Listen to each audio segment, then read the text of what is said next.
que me gustó tanto y probé tanta habilidad en el oficio, que aquí sigo. ¿Qué obró a mi favor? Ya lo dije. Mi buena ortografía, mi buena redacción. ¿De dónde salieron? Parte de lo que fue mi aprendizaje escolar, pero la mayor parte, debo decirlo, porque desde temprano me encontré con los libros. Fui un lector ávido, leía los libros a través de la historieta. Descubrí mi fascinación por la palabra, porque en casa se conversaba. Así fuera, viendo todos la televisión, se conversaba sobre el programa. Llegaban los tíos y contaban cosas fantásticas. Por ejemplo, mi tío Alino, que contaba que allá en el rancho, en Michoacán, una vez salió al corral a cagar. Y híjole, no traía papel, una hoja de tamal, algo con qué limpiarse. Entonces planteó acá así discretamente a ver qué encontraba. Y claro, suavecito, y órale con eso. Y hasta que no lo soltó y se echó a correr, no se dio cuenta de que era un conejo.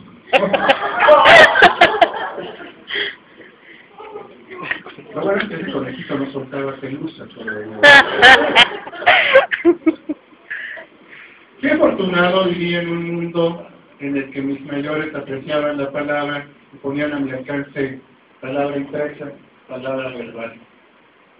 No sé qué tan repetible es que sea este mundo, tampoco interesa que sea repetible porque yo no pretendo ser modelo de nada. Como les dije, soy un pecador. Me acuso antes de que se me olvide de que, por más que la vida tiende a enseñarme cosas y a probar que son como las estoy planteando, no me resisto a hacer teoría. No les voy a dar teoría, conclusiones, dogma, moraleja en ningún momento. Lo único que voy a hacer es hablarles de algo que tengo mucho, y es experiencia, cosas, sucesos, años vividos, trabajo hecho, obra detrás. Todo eso es tangible, es lo que me importa el día de hoy, y lo que ha sabido importarme a lo largo de mi vida. Me acuso a sí mismo de que durante mi formación escolar en la UAM me sentía Cristo resucitado. Llegaba con mi librito de Paul Valéry, incluso aprendí a decir Valéry, y posaba para que todo el mundo viera que además lo traía en francés. Oye, ese libro, bastante que estoy leyendo. Es un tanto complejo, pero... Y me permitía decir cosas tan bárbaras como literatura mexicana. ¿De qué cosa me estás hablando? Eso no existe. Quiero que sepas de una vez y para siempre que esto terminó cuando se murió Sor Juana.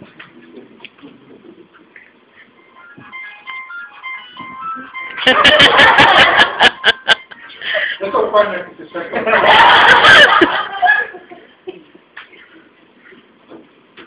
Que no lo silencié además. ¿Sí?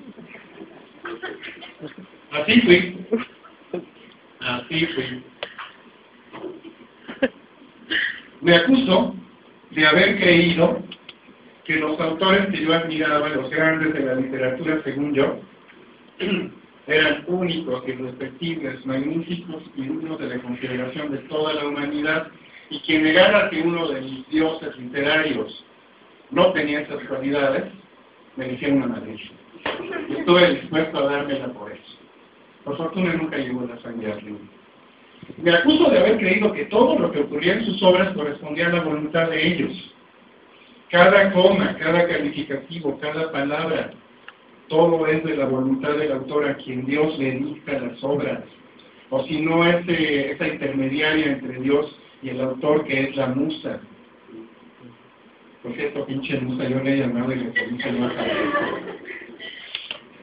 No aparece, dicen que nos tocan 7 a cada uno, pero alguien se quedó con mi jefe. Entonces, no estas son las mujeres, no es las mujeres. Pero no me distraigan, ya ven lo que ocurre. Entonces, me acuso de haber constatado que eso no es cierto. Y voy a darles un ejemplo. En un libro al que era necesario ponerle viñetas que eran caligrafías en otra lengua, caligrafías bien bonitas, como ornamento, ocurrió que le pregunté al autor en qué secciones, dónde ponemos cada una, eran 24. Me dijo, haz una propuesta. La cosa es, como sabemos que esto es ornamental, que es para que la obra quede muy lucidora, gráficamente bello. Ah, bueno. Y yo a mi vez le dije al diseñador, hace una propuesta y la vamos cuadrando entre los dos para presentársela al autor. Y el autor la se acomodó, pocas modificaciones le hice, el autor la vio, dijo magnífico, salió a la venta. Y no tan tarde como 3 años después, alguien hizo su tesis de doctorado sobre las obras de este autor y le encontró significado correlativo al texto a todas las viñetas que pusimos aleatoriamente. O sea, claro, es que justo esta caligrafía habla de la cuestión lunar y la página en cuestión es justo cuando la protagonista descubre que está embarazada. Por lo cual, como bien señaló Bakhtin, y viene la cita, etc.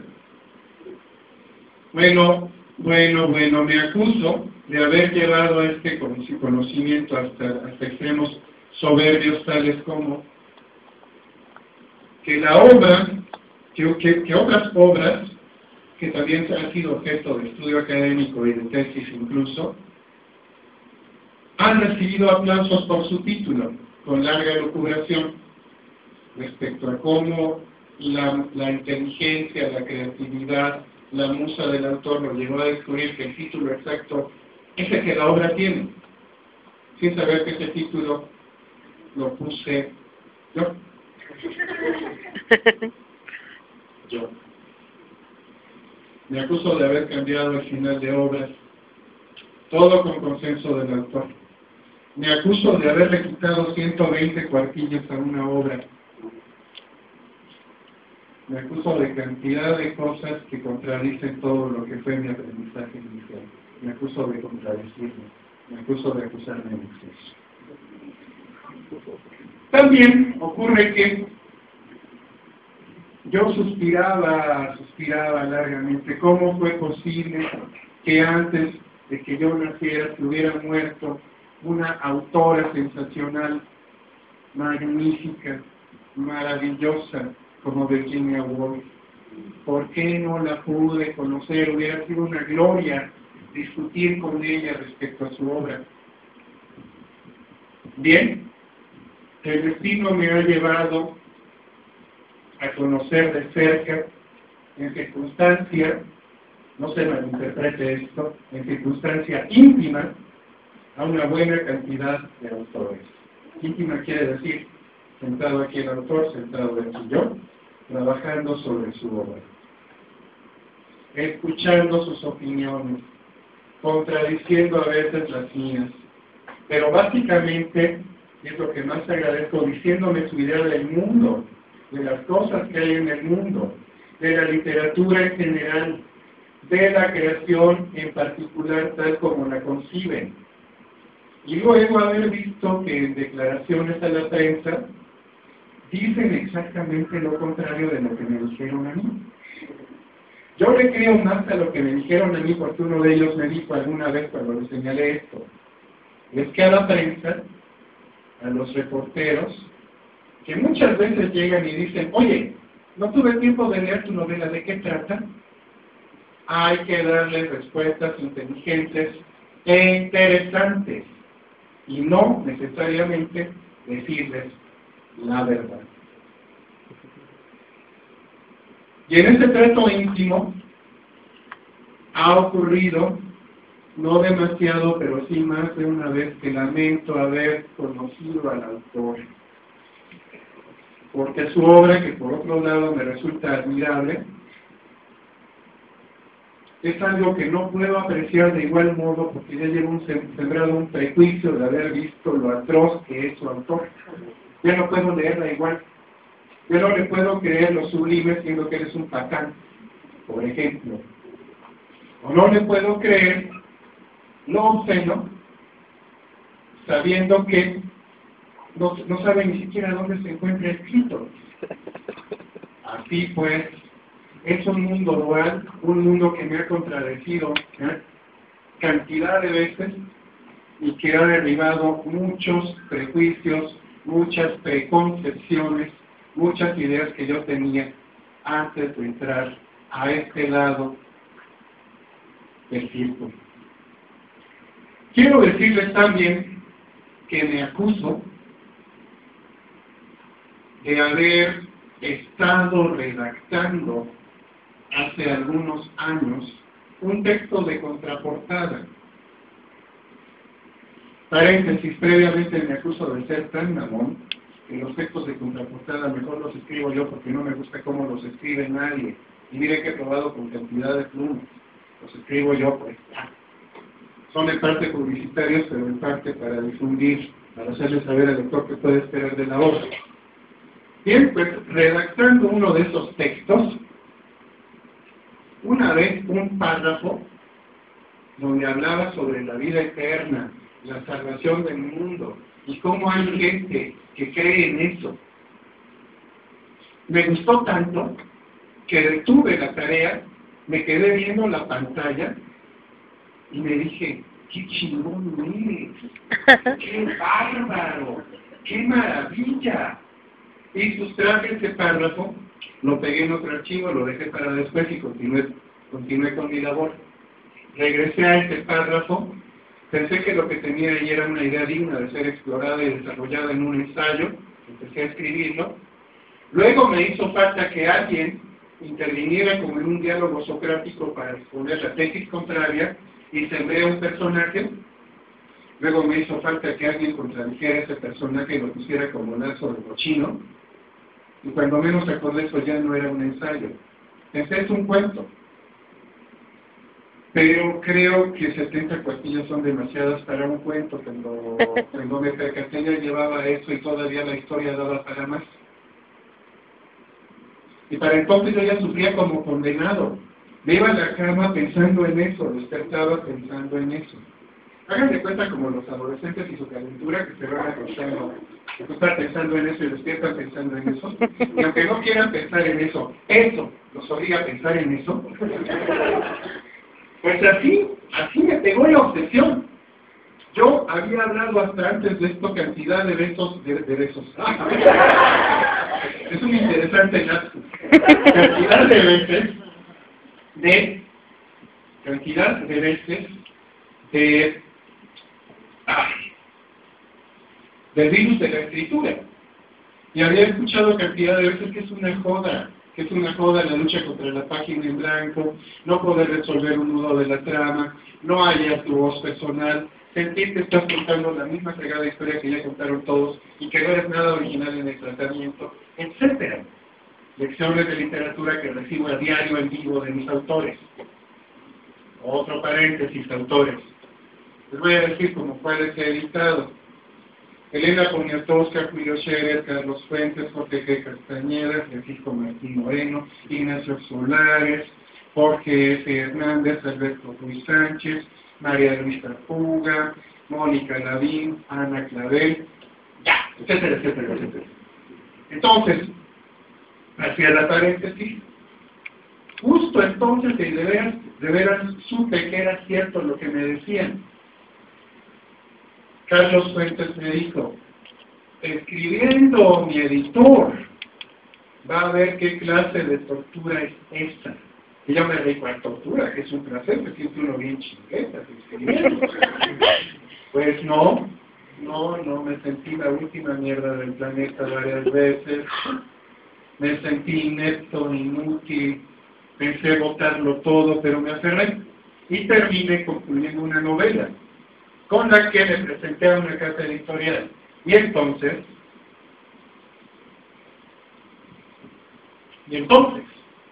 nuevo paréntesis. Estoy contando esto como si fuera novela del siglo XIX. Nuevo paréntesis, a ver. Fíjense ustedes que yo estoy como editor, pues a cargo de la limpieza de la obra, de coordinar al equipo que la corrige, de las portadas, de tratar con el autor y trabajar con él, etcétera, etcétera. Pero una obligación natural, inherente, es la de ser uno de los que participan en el proceso de selección, la criba, ¿no? Y desde entonces, desde que participo en esa criba para acá, me ha ocurrido cantidad de veces que, por ejemplo, estoy en una presentación de un libro, se acerca a alguien, me identifica, me dice: tú eres Ramón, el editor de Alfaguara, sí. Oye, ¿y qué oportunidad hay de que Alfaguara me publique una novela? Ante lo cual yo respondo con una sola palabra: ninguna. La persona en cuestión, claro, se sacude. ¿Quién sabe qué piensa de mí? Prefiero no saber qué piensa de mí. Pero si se recompone y se replantea y me dice: tengo una obra, a ver, ¿por qué me dices que no?, etcétera, probablemente tengamos un diálogo donde de todas maneras le voy a decir que no, porque Alfaguara no publica primera novela de nadie, a no ser que esa obra haya sido sometida al premio Alfaguara de novela. Eso lo lee un cuerpo de dictaminación, que muchas veces, no muchas, pero algunas veces nos dice: atención con esta novela, si no gana, contrátala en joven. Así acabamos de publicar una novela de Gisela Leal, que vive acá cerca, en Monterrey, que se la publicamos a su edad, a sus 23 años, y que está de porque el original tenía 900 cuartillas. 900 cuartillas. Me gustó mucho esa expresión. 900 cuartillas. Pero que ya puesto en tipografía y publicado, tiene por ahí de 630 y tantas, algo así. Después de pasar por la criba, la tijerita, etcétera, no voy a decir más porque ahí sí que es secreto de confesión. Bueno, les recomiendo la lectura, les recomiendo atender, a lo mejor tienen la ocasión de conocer a Gisela. Es una bella persona en todo sentido, por dentro y por fuera. Bueno, de hecho, por fuera es tan bella que yo me tenía que concentrar cuando trabajaba con ella. A la hora que me hablaba, yo la veía cómo se movía su boquita. Tenía que concentrarme, como les dije, me estoy concentrando. Bueno, entonces me toca decir que no, y me ha tocado decir en público, presentando un libro colectivo de cuentas. Gracias por esta invitación. Lamentablemente no los conocí antes, porque cuando yo sé que alguien está escribiendo, habitualmente le digo: deja de hacerlo, no lo hagas, suspende. No. En este país hacen falta más escritores, más lectores que escritores. Levantas una piedra y salen escritores. Ya estuvo. Ya. Más lectura, menos escritura. Sí, porque yo, que ya conozco el sabor de este virus en carne propia, sé que les diga lo que les diga, si de veras tienen el virus, van a seguir escribiendo. Así que más bien me propongo desalentar a los que ni saben lo que es esto, ni se la creen a los pusilánimes. Un pusilánime ni siquiera escribe. Así pues, cierro paréntesis y continuemos. Llego a la editorial. Toc. Aquí traigo una novela. Pensé, ahora va a salir el mamón, que me va a decir: no, pues aquí no tienes ningún chance. Mándale al premio. Pero no, debo decir que operó a mi favor que soy quien soy. A ver, el editor de Alfaguara trae una novela, o es muy pendejo, o la novela más o menos. En todo caso me da curiosidad verla. Y la abrieron y se publicó. Ya hasta se reimprimió. Su título es Ardores que matan, paréntesis, veganas.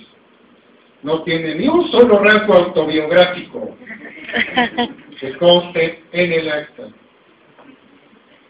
Por cierto, ahí me permito gallar las frases memorables. Bueno, aquí no voy a seguir hablando de mí, bastante estoy hablando de mí. No porque me encante hablar de mí, sino porque es un tema muy interesante. Bien, se publicó.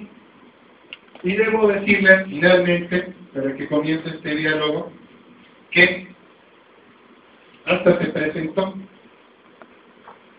Allí hay otra variable del mundo editorial que muchas veces no se toma en cuenta desde el punto de vista del lector. El libro tiene que cobrar existencia. Tiene que hacerse saber al lector que existe. Hay que hacer propaganda, publicidad, difusión, tener una página web, tener un equipo especializado que se haga cargo. Mandar a los editores a dar charlas, a hablar con los clientes, a ponderar las virtudes de la obra. La obra entonces deja de ser obra. Hay que llamar a los ángeles. Cada que se dice obra, los ángeles cantan y alaban a Dios.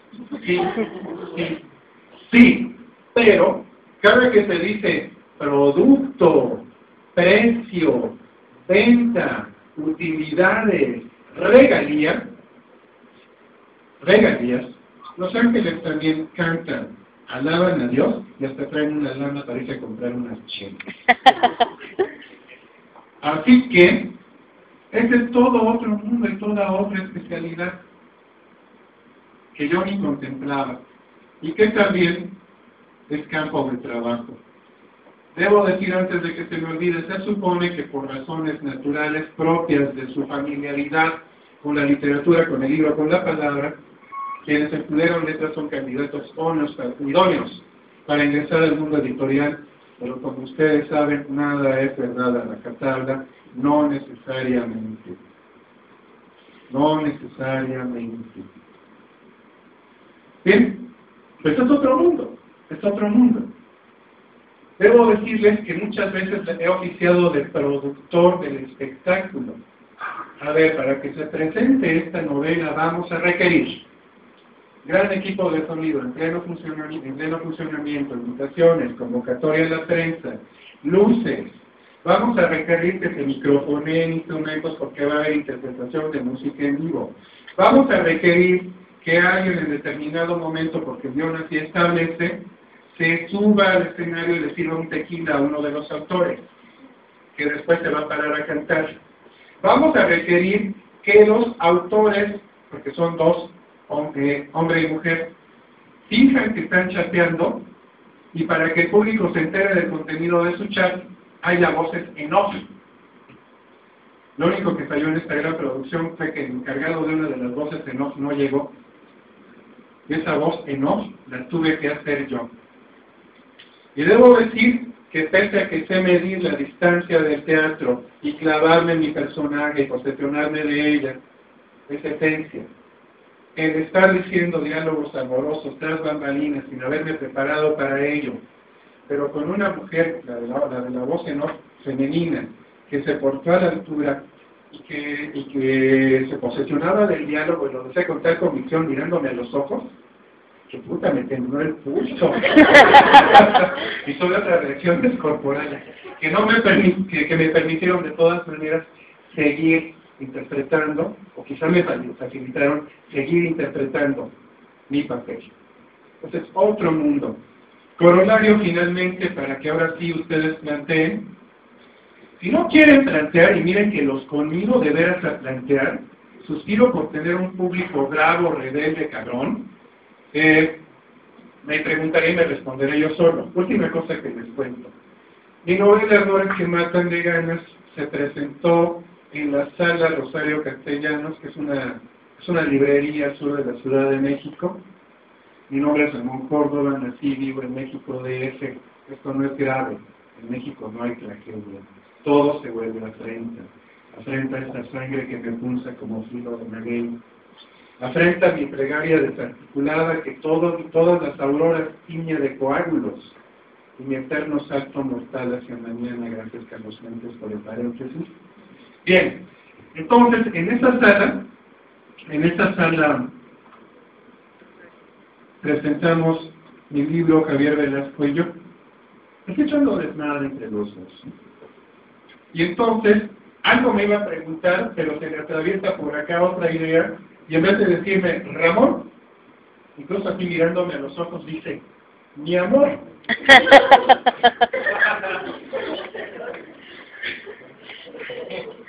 Pinches chilangos, ¿y qué creen que hizo toda la sala? Empezaron a palmear y a gritar. Eso. ¿Y qué creen que es lo primero que recuerda cualquier persona que haya estado en la sala? No. Que me dijo mi amor y que el público pidió beso. Pero pues, hay pocas cosas a las que no me aviente. Pues a darle un beso a Carmen, ¿no?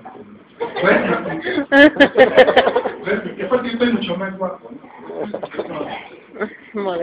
Bueno, pues entonces, yo puedo seguir un buen rato echando verbo, pero ya hablé más que una cotorra bañándose, por favor. Hagan algún planteamiento, opinen, se batina, cuéntenos de sus vidas, lo que les dé la gana. Como suele decirse, aunque no sea cierto, soy suyo.